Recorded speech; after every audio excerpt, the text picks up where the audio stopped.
안녕하세요. 이코노미스트 홍춘욱입니다. 이번 시간에는 미국 10년 금리와 3개월 금리가 역전된, 다시 말해서 장단기 금리의 역전 현상에 대해서 말씀드려볼까 합니다. 지난 2월 말 그리고 3월 초를 고비로 해서 조금씩 경제지표들이 호전되고 있지 않냐, 이런 이야기들은 많았었습니다만, 최근 발표됐던 미국의 경제지표들, 특히 21일 날이나 22일 날 정도에 발표되고 있었던 미국 경제지표들의 부진들이 나타나는 가운데, 특히 미국의 3년물 국고금리와 10년물 국고금리가 역전되는, 또는 일시적으로 역전됐다가 같아지는 그런 사건이 벌어지게 됐습니다. 여러 경제지표들의 부진도 있었지만 제일 좀 문제가 됐었던 것은 구매관리자 제조업지수라고 하는 PMI 지표라는 게 있는데요. PMI 지표가 최근에 좀 부진했던 것, 여기에 최근 들어서서 금융시장의 참가자들 사이에서 미 연준의 정책금리가 연내 동결될 가능성이 높아졌는데, 이건 연준이 생각하기에 경기가 불황으로 간다는 신호 아니냐, 이런 해석들이 부각된 것이 미국 장기금리와 단기금리의 역전 현상을 유발한 중요한 포인트가 아니었나, 그렇게 생각됩니다. 그림을 한번 볼까요? 미국 10년 국고금리와 그리고 3년 국고금리의 차이를 계산한 것이 파란 선이 되겠는데요. 파란 선이 마이너스 구간을 갈 때 빨간 박스 부분이죠. 1990년, 그리고 2000년, 그리고 2006년, 7년, 이렇게 미국의 10년 금리 빼기 3개월 금리가 마이너스를 갈 때에는 불황의 가능성들이 상당히 높아진다는 것을 알 수 있습니다. 참고로 이 그래프에서 회색 음영으로 표시된 부분, 여기죠. 회색 음영으로 표시된 부분들은 다 미국의 전미경제분석국, 우리나라 이제 통계청 역할을 하는 곳인데요.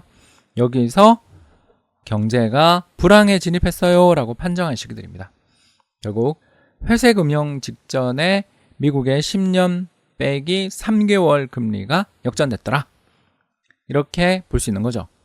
그런데 조금 더 세세하게 들어가 보면 그게 그렇게 만만치 않은 이야기다라는 걸 알 수 있습니다. 이 그림을 보시면 1998년 9월 정도에 미국의 장단기 금리, 10년 금리 빼기 3개월 금리가 역전됐었죠. 그런데 불황이 정작 닥친 것은 2001년의 일이었습니다. 그러니까 너무 멀죠. 3년 뒤에 불황을 예고했다, 이렇게 볼 수는 없는 일이고요. 실제로 이때 보시면 그린스펀 전 연준 의장의 전격적인 금리 3번 인하가 여기 단행되면서 미국 장단기 금리 차가 일시적으로 역전됐다가 다시 회복, 또 2000년 초에도 미국 장단기 금리 차가 역전됐다가 회복됐다가 다시 마이너스 폭이 점점 확대되는 가운데 불황이 그 뒤에 출현했다는 걸 알 수 있습니다.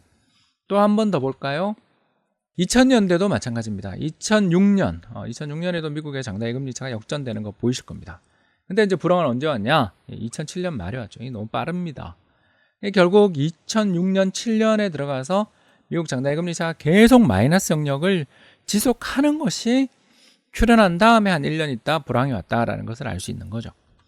결국 미국의 장단기 금리 차가 장기적으로 이렇게 꾸준히 계속 마이너스가 이어지면 이게 확실히 불황이 온다라는 건 맞는데, 잠깐 장단기 금리 차가 마이너스 난 게 그 뒤 3개월 혹은 6개월 뒤에 경기 불황으로 이어지냐라는 그런 문제에 대해서 질문을 던지면 정확성이 그렇게 높지 않은 거죠. 바로 세인트루이스 연은이 발표했었던 보고서, Predicting Recession이라는 보고서에서 제가 그렸던 그림을 다시 가져왔는데요. 보시면 이 주황색 선이 일드 커브입니다. 일드 커브로 측정한 정확성을 살펴보면 3달 정도의 불황에 앞서서 움직이는, 즉 장단기 금리 역전 이후에 4달 뒤에 정말 불황이 오는가, 이런 것들을 살펴보면 정확성이 굉장히 떨어지더라. 반대로 단기적인 경기 전망 또는 불황을 예측하는 데 있어서 가장 잘 맞는 것은 바로 미국의 신규 주택 착공이더라, 이런 이야기들을 했던 게 바로 이런 이유들 때문이라는 것입니다. 이야기를 정리해 보자면, 장단기 금리 역전이 아주 오랫동안 지속된다면, 적어도 한 달, 2달 이상 계속 마이너스 국면이 이어지고 그게 확대된다라면 이건 굉장히 중요해야 된다. 두 번째는 장단기 금리 말고 신규 주택 착공 통계 등도 볼 필요가 있다라는 것입니다. 미 연준이 3월 FMC에서 연방공개시장위원회에서 시장이 어떻게 보면 올해 연내 금리 인상 없어요 라고 선물을 던져줬음에도 불구하고 구매관리자 지수, PMI 지수의 하락이 공포를 부추겼다고 볼 수 있겠죠. 연준이 앞으로 어떤 태도를 보이느냐에 따라서 장단기 금리의 역전이 지속되느냐 아니면 일시적인 일로 돌아가서 1998년 또는 2006년처럼 다시 복귀할 수 있는지도 살펴봐야 될 것입니다. 다만 최근 미국 모기지 금리가 굉장히 많이 빠졌는데 이게 신규 주택 착공 등 부동산 시장 지표에도 어떤 영향을 미칠지도 한번 감안해 볼 필요가 있을 겁니다. 이게 바로 미국의 모기지 금리, 부동산 담보대출 금리가 파란 선이고요.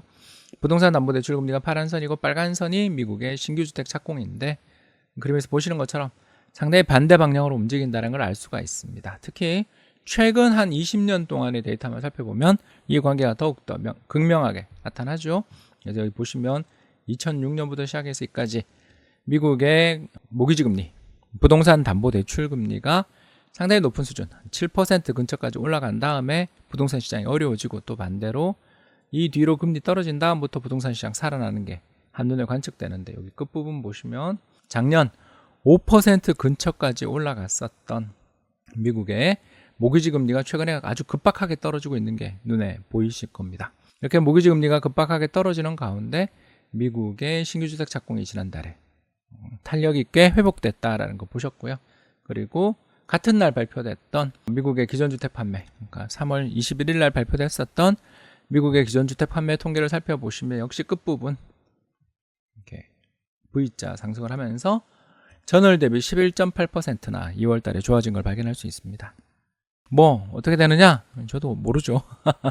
다만 미국의 장단기 금리 차가 지속적으로 마이너스를 가느냐가 중요한 거지 한 차례 그렇게 마이너스를 갔냐 안 갔냐 하는 건 중요하지 않다. 즉 미국의 장단기 금리 차가 앞으로도 계속 마이너스가 확대되고 더 폭이 넓어지는 그런 모습들을 보여주게 된다면 정말 불황이 왔다. 대비해야 되겠죠.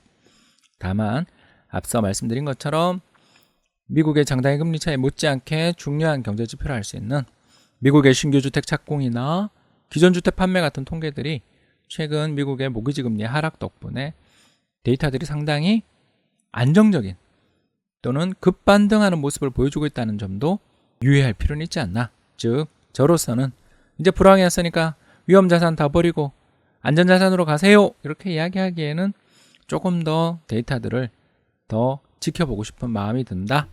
이런 정도는 말씀을 드릴 수가 있겠습니다. 시청해 주셔서 대단히 감사합니다.